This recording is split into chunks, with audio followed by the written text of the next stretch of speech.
This is always the rich part. If you want me to, bro, I can look there. Oh, yeah. Tēnā rā tātou e te whānau, nau mai, haere mai, whakarongo mai, ki tēnei podcast, TAWH Talks. Today I'm here in the beautiful papakainga of a very cool fella, rangatira, an exceptional father, world-renowned DJ, and the bro wears heaps of hats. So I won't talk about him too much, he can talk about himself. So yeah, we're at his house. So yeah, this is the bro JAYRASIK. Kia ora. Cheers, mate. So yeah, you can introduce yourself. Far out. Kia ora everyone. Everyone knows, well, most people know the name JAYRASIK, but I'm about to expose my white name, which is Jaden. Oh, true. Bro, no one knows.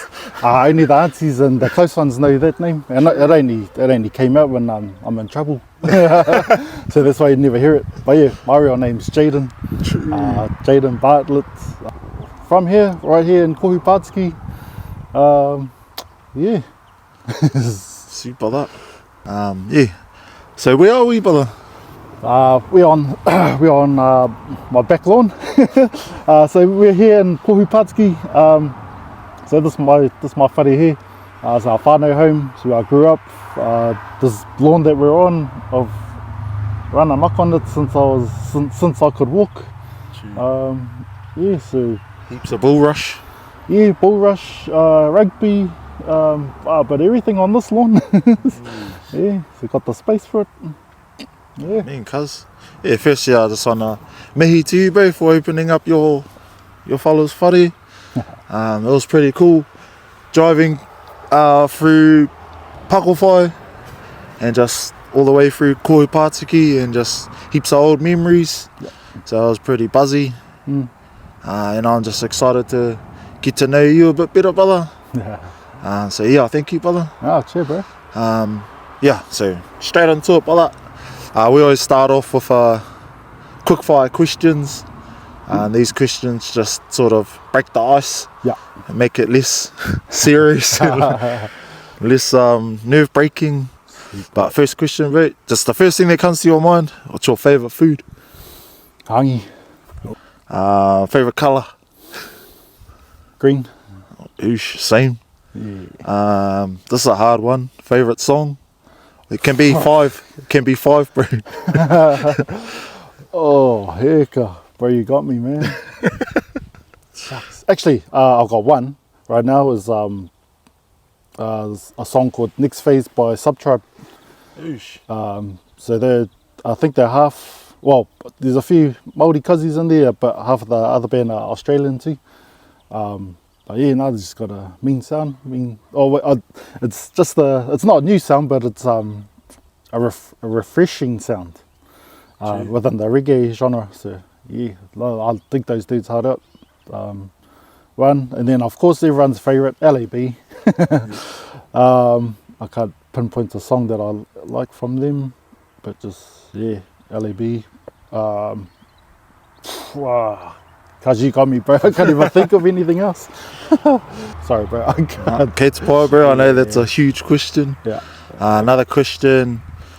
What are some of your earliest memories growing up right here? The first ones that come to your mind. Oh, man. I'm hitting you with all the hard ass questions. I mean, no, they're cool questions. It's just, I've got so, like, the memory bank's just yay big, bro. And being put on the spot, eh? Yeah, and that. Just growing up here as a kid, our whānau wasn't the richest. My parents weren't rich at the time, but we were rich in love, and we were rich with love and rich with what we had in front of us, which is the whenua here. Our marae down the back there, and just really, myself anyway, lived a simple as life, Over at the back here, there used to be a dirt pit. I used to just come out here every day and play with. Used to have like a little caged section over here, and they had what was it? They had pigs in there. I used to jump in there and just play with the pigs. Just stuff like that. Growing up was, you know, as simple as it sounds, it was cool. And because I was the youngest too, you know, so I was stuck to my parents' hip. And yeah, no, just cool as memories, bro. I can't even explain most of them. I've got everything tucked up in here. Yeah. Another question, just about the pa and growing up here.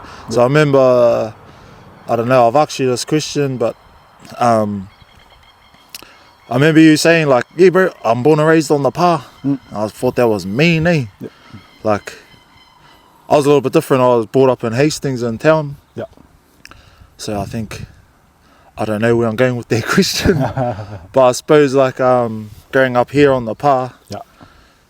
were you always at the marae, or what was the thing there? No, we've always been at the marae, bro. True. And it's That's cool. Yeah, it is. But I consider myself lucky, bro. Like, it's one thing being Māori, but another thing being Māori in the music industry in Aotearoa. Especially like over the years I've been out, met people and stuff, and all they know is I'm from Hawke's Bay or Hastings. True. But then there's people that locally, bro, I've heard people say I'm from Flexmere, I'm from here and there, and like Mayfair. Mayfair hasn't popped up, but yeah, always Flexmere, and I guess Flexmere always pops up just because, you know, it's been on the news a few times. Heavily populated with Māori, eh? Yeah. So everyone just assumes that he's from Flexmere, and like every time I hear that, I jump on my high horse and I just remind them I'm not from Flexmere. I know where I'm from, and it's not there. So yeah, Kohu Pātiki is home for me. I forgot where I was going with that too. We're just here to yarn, brother. Yeah. Whatever comes to mind. Yeah. I suppose that will segue into my next question, brother.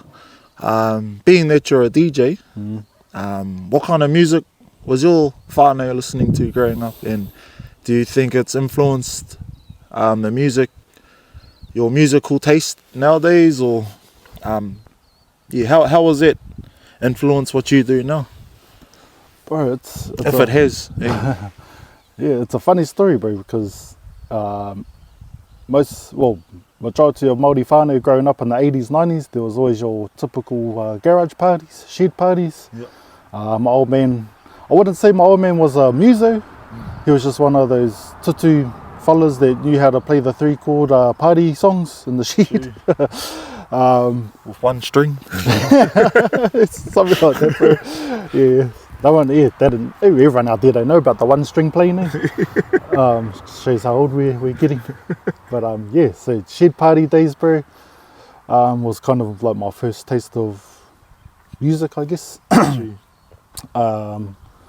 So that was from like a very young age, from like, I don't know, 3, 4, 5ish and up. And then from about 7, 8, that's when I got a taste of hip hop music, bro. True. Yeah, so that was my taste of music here, right here at home too. Is where it all happened.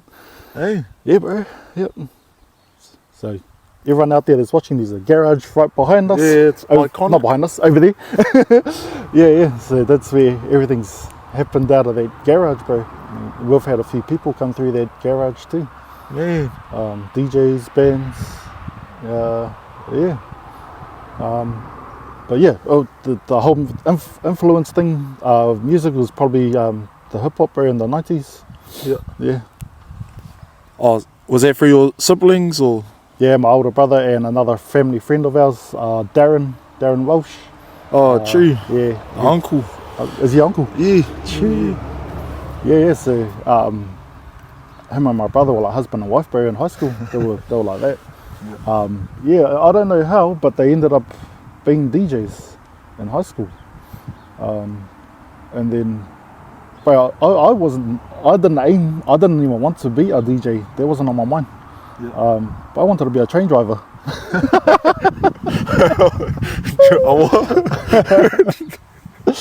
So, you know.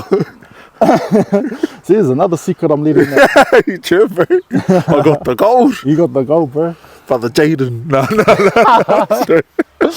Bro, fucking No, I won't say it. bro, say it, bro. It's funny. But yeah, so because we live right next to the railway line, bro. So all I saw going past is trains. Yeah, no, Yeah. So young fella seeing trains all the time. I was like, that's what I like. That's what I'm into. That's what I want to be. Yeah. And yeah, somehow the DJing snatched me and took me that way. Yeah. So we'll get into that now, bro. So, how did you get into DJing, brother? Touching things I wasn't into, bro. That's pretty much it. Oh, yeah, because your brother, eh? Yeah. Oh, yeah. They were doing it, but I was the younger little brother, annoying brother. No, actually I wouldn't say I was annoying. I might have been annoying to them, but yeah, touching stuff I wasn't into, and then that's where it all started from. And then the more time I spent on turntables, the more. Because back then too, this is before the internet, so we had VHS tapes. We were watching VHS tapes back then, and then just trying to copy what we were watching on these tapes and stuff. And then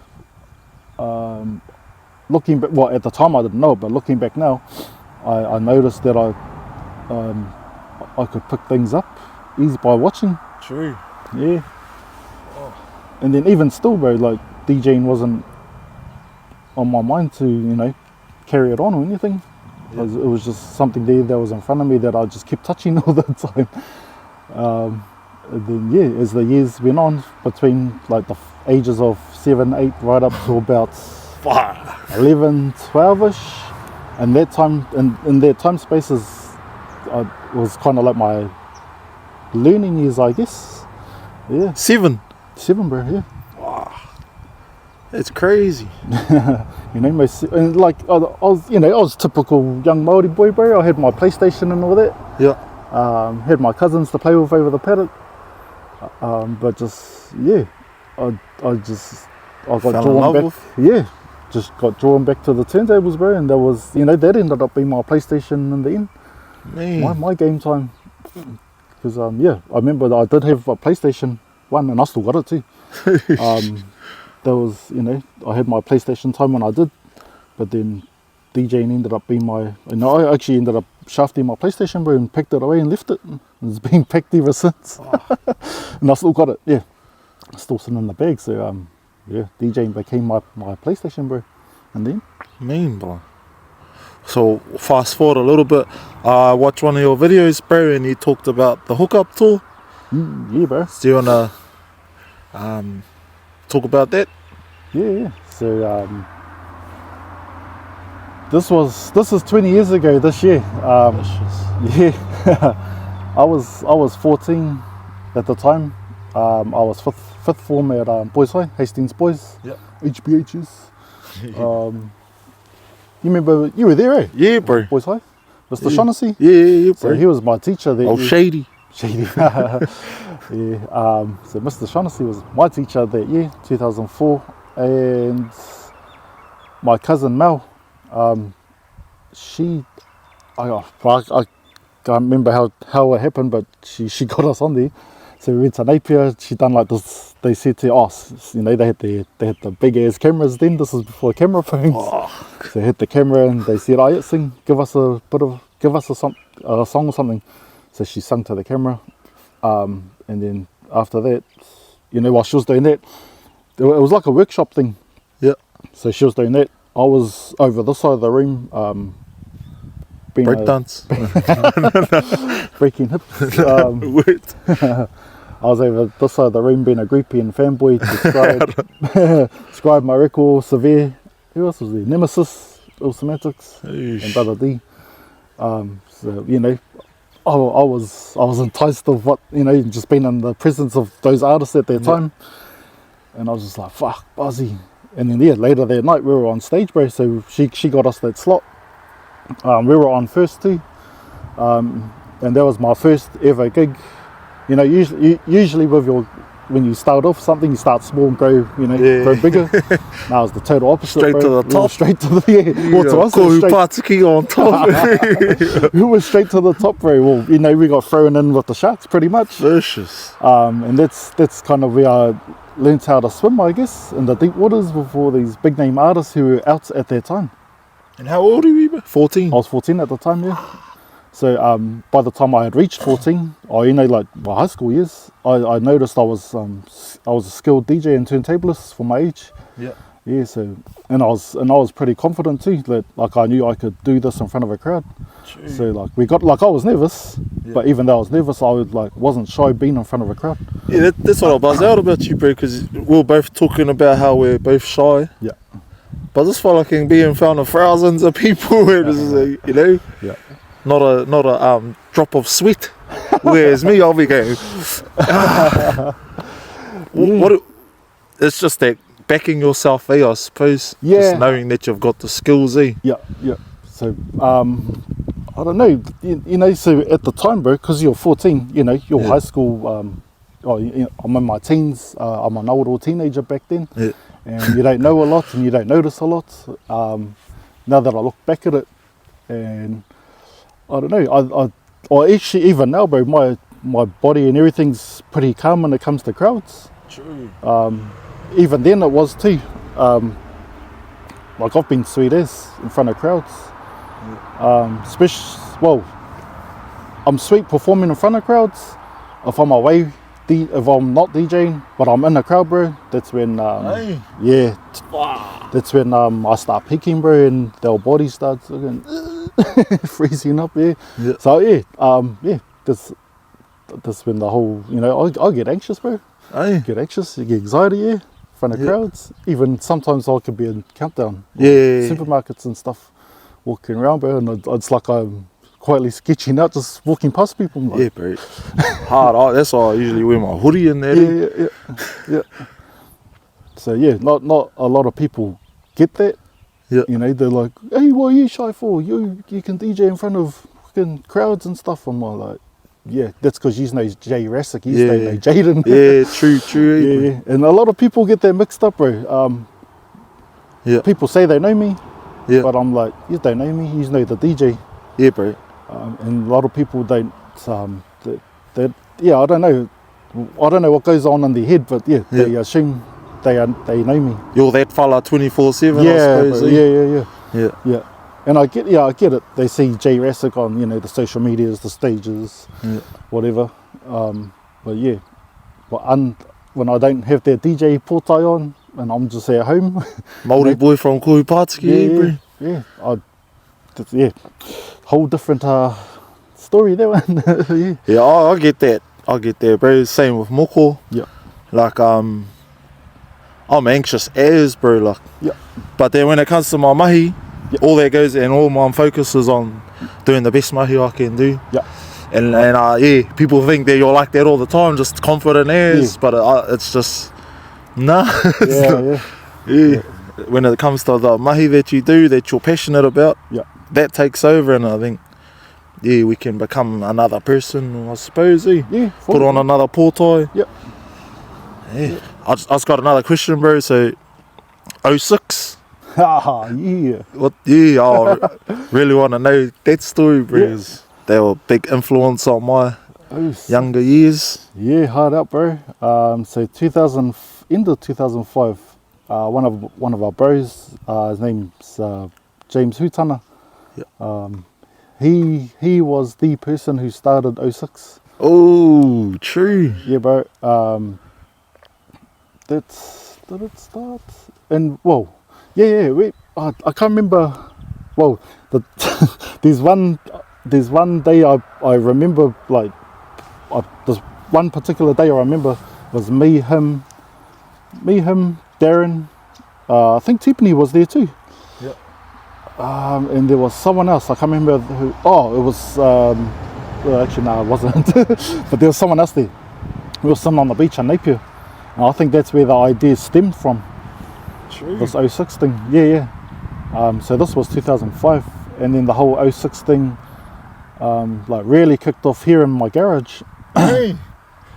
Oh. But a lot of people that was in it then won't know these people unless you were like around at that time. Yeah.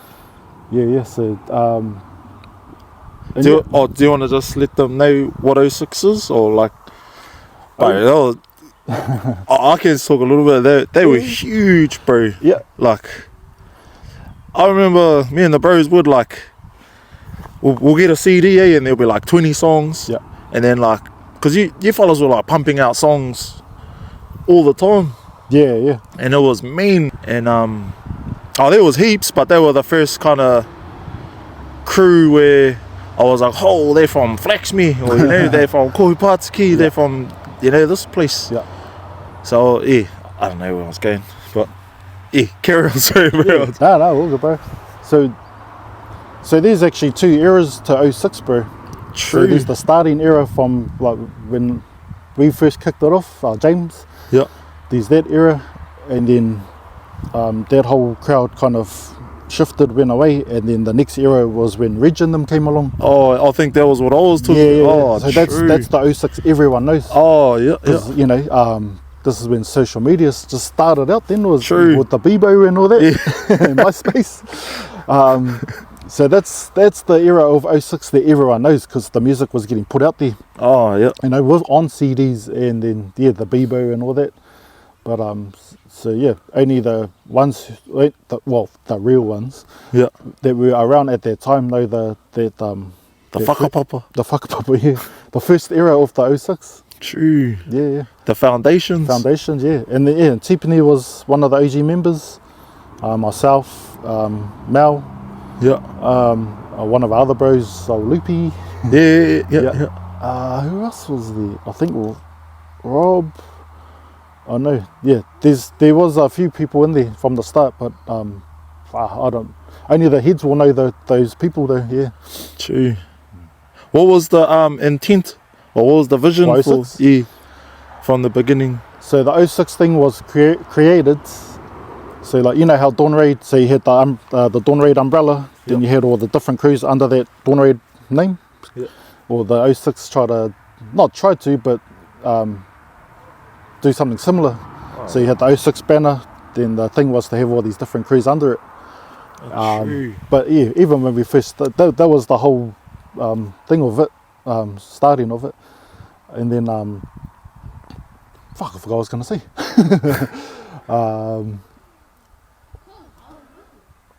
Shucks.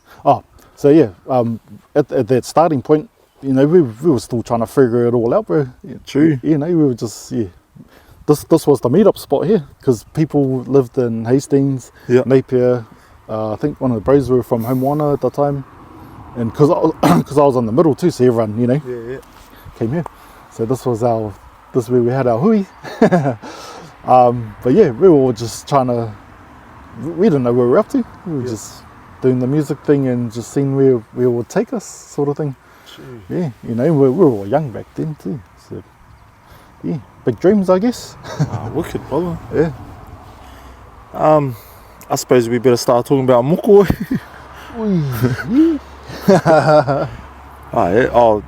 So I got a few questions. The first one is, what's your earliest memories of moko? It's a big one too, It is, yeah. I think my earliest... And how did it affect you? Like, you might have seen an uncle that hit the mana band or something. Just whatever. That was the thing though back then, eh? There were mana bands and stuff. There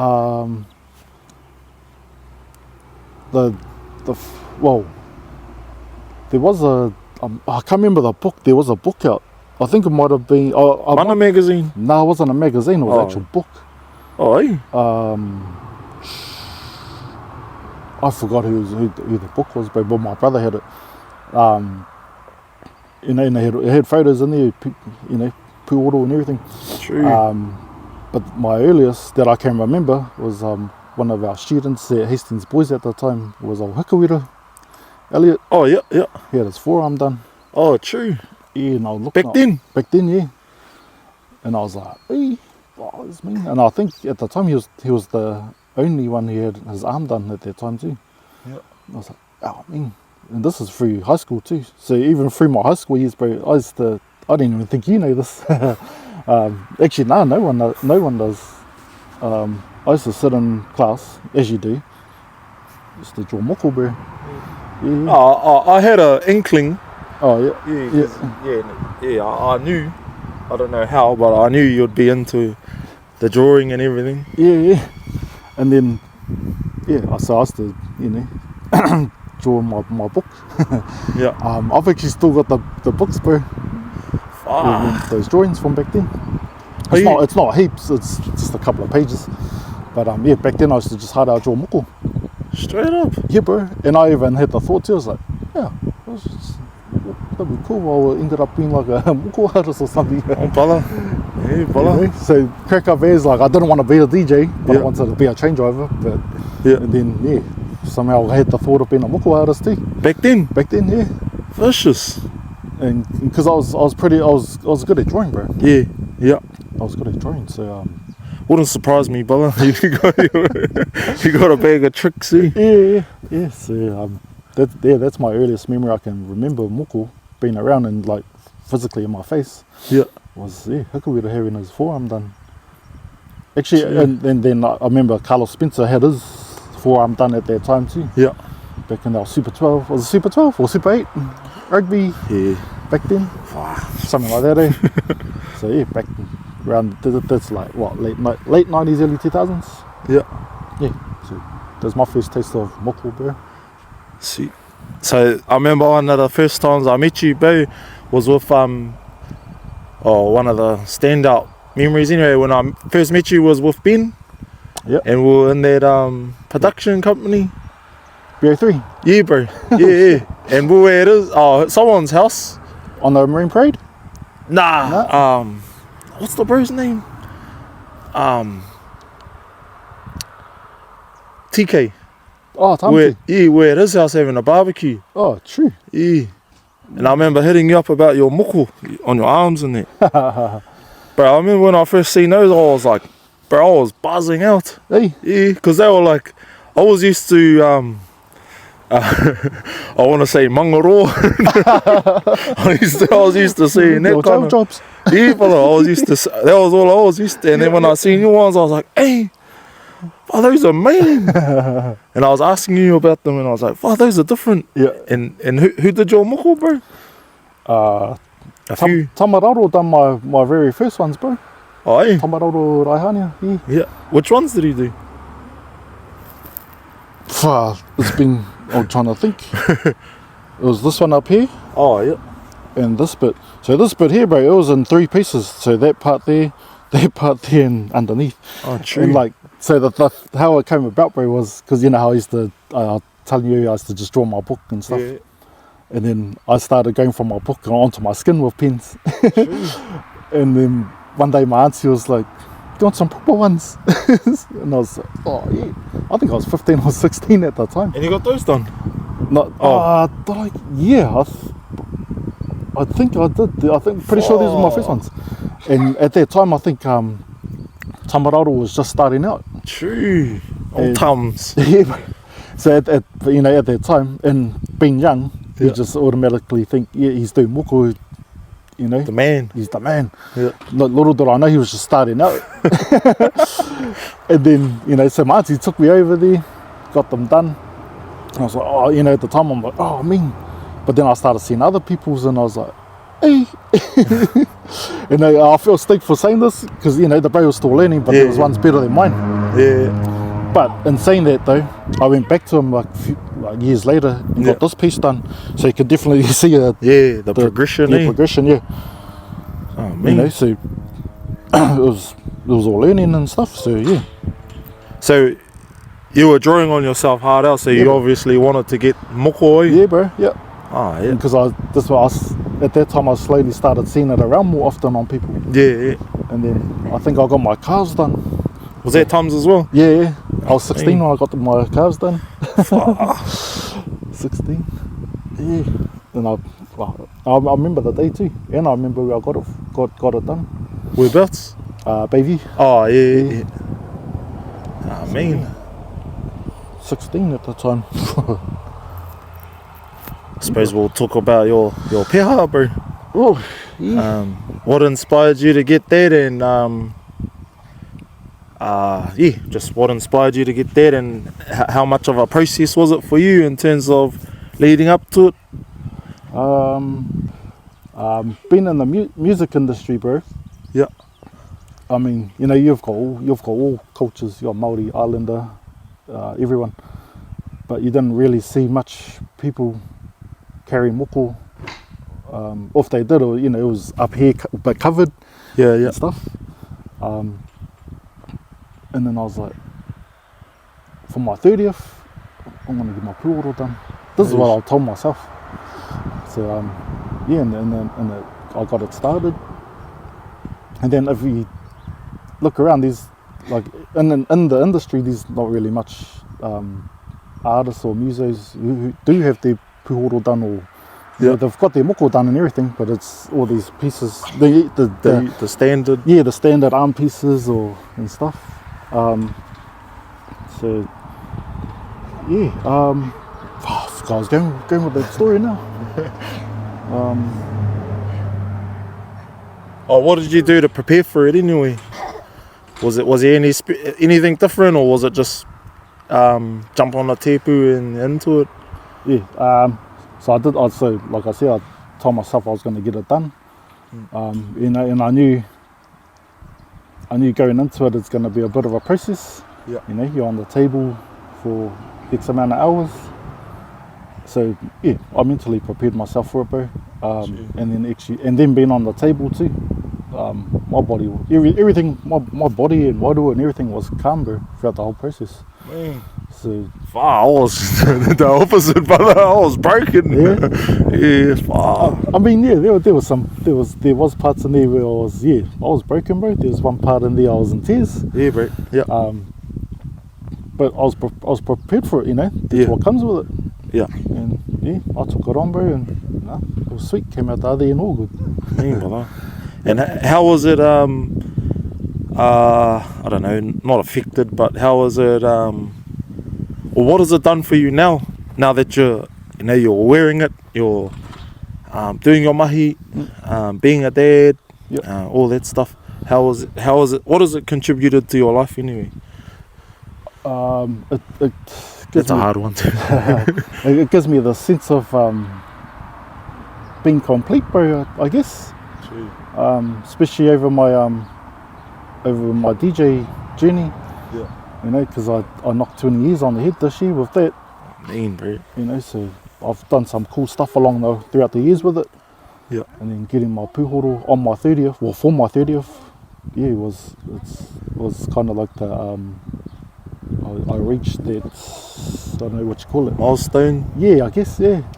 In a way, so now that I'm carrying it now, it's like, oh yeah, I've got all these other duties, other duties. Like I've been doing it anyway, but even more so. Yeah.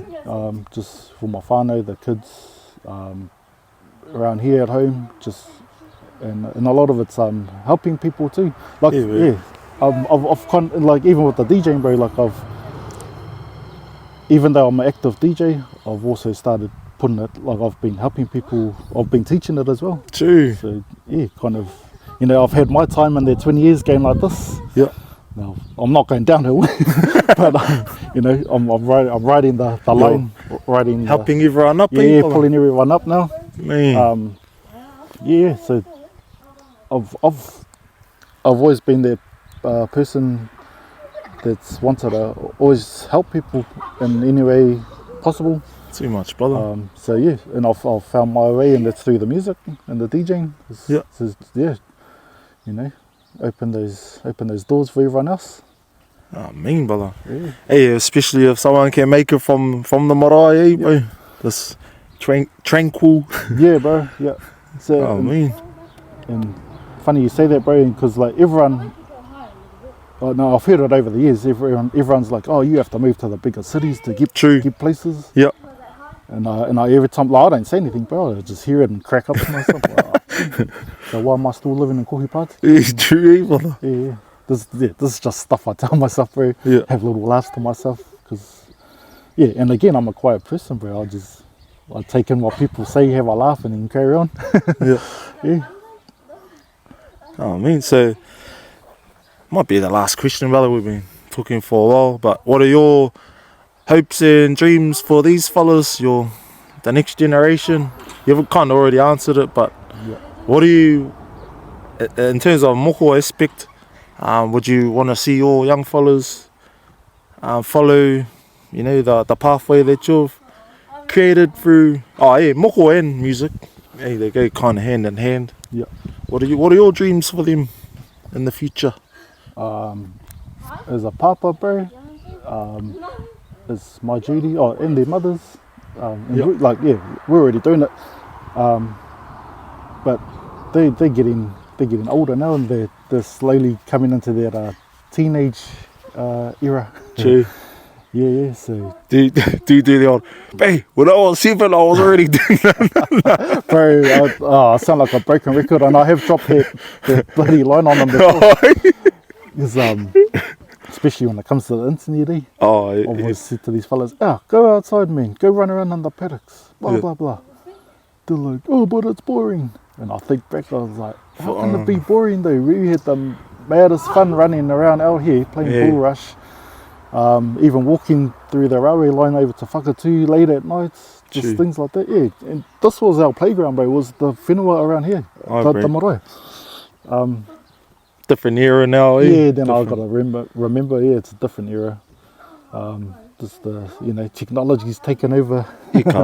Taken over big time, and nothing wrong with the technology. It's how you use it. Yeah. And there's and then again with the technology and stuff, internet, we've had to teach these fellas stuff around it. The stuff they going on, watching. Yeah. They're consuming, Consuming, yeah. Because, I've picked these fellas up from school, and they're coming back speaking, gibberish, screaming language. And I straight around, these fellas have been watching something. Ishe, brother. Yeah. Nah, they haven't got. Thank God they ain't talking like that yet. But yeah, so that, bro, we've had to be put on our toes again. Yeah. So I'm pretty close with my boys. I watch every step and move they make. Oosh, that was a mean line, Bobby Brown. Even when we go out in public, bro, I've always got my eyes on my boys. Yeah. I just don't trust this world anymore, bro. True, right? Yeah. Fair enough.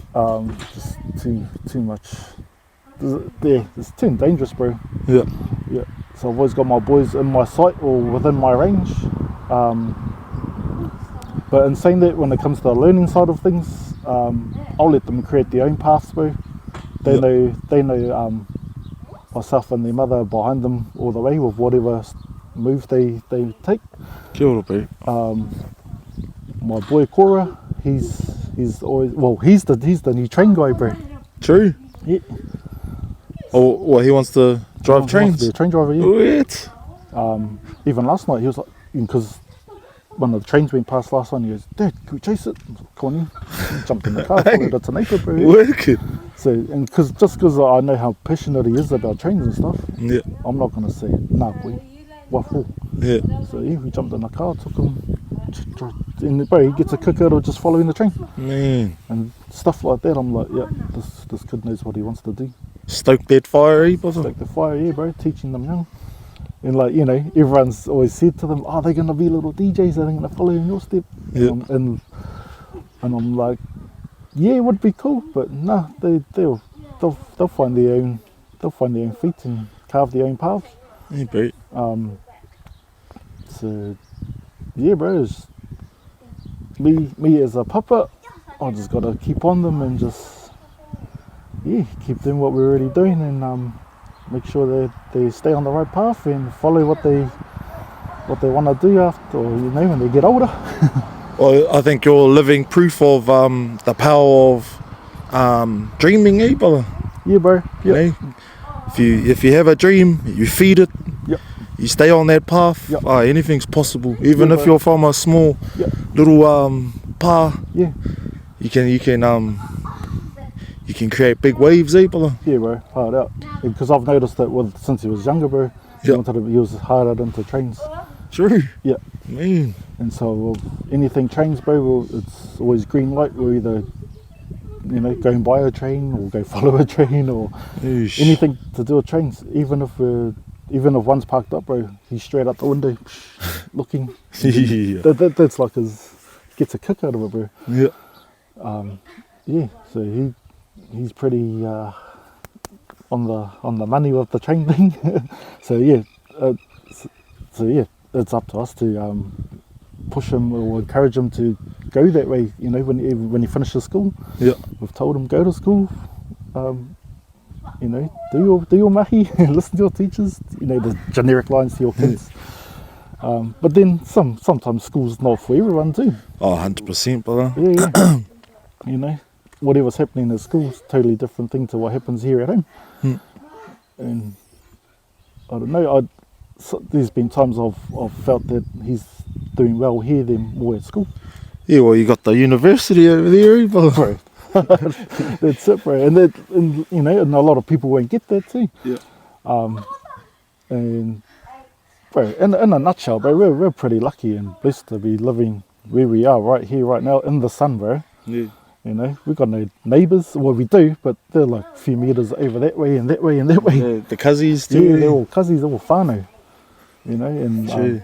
I if I was to move into town, I don't know how I would get on, bro. Be like a fish out of water, eh? Yeah, hard out. I'll be stick out like a sore thumb. True. So yeah, bro, this is our playground. This is few people dream to live out at places like this. Oh, I do, brother. Yeah. This is what I want for my baby. Yeah, bro. Yeah, fully. But working towards it. Yeah. So yeah, our parents done the same, bro. Work towards having this whare here for the future generations. Like, this was my playground growing up. Now it's their too. Yeah. I think we'll wrap it up here, because Sure, cut up, bro. we've been talking for ages, but It's good. yeah, no, it was me, and I learned heaps. Yeah. I learned heaps about you, brother, and thank you for sharing. Shop, bro. Again, thank you for allowing us at your whare. You know what I mean, bro.